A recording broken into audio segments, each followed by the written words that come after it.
气象署这次风台明仔载为南部登陆伫台东附近出海哦，台东嘛列做陆上的警戒区，因为台东县雨势落了真大，伫南回公路大溪路段有一台货车甲一台轿车相撞，轿车的驾驶不幸死亡。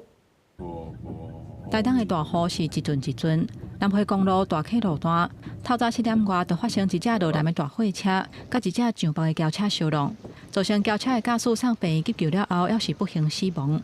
也若敢因为落大雨造成视线不良，警方也会调查。风台愈来愈晚，气象署预估风台的路线可能为台东附近出海。台东县风列做是较会淹水的所在。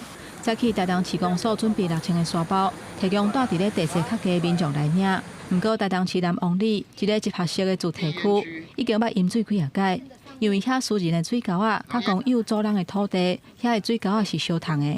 有当时啊，若塌掉咧，水就会淹入去人家厝内底。即届风台来附近的民众拢唔敢去上班，都惊厝内阁淹水。即马里长去借一台抽水机来，希望会当暂时解决即届淹水的问题。怕说等一下去上班，今天没放假，等下就淹起来。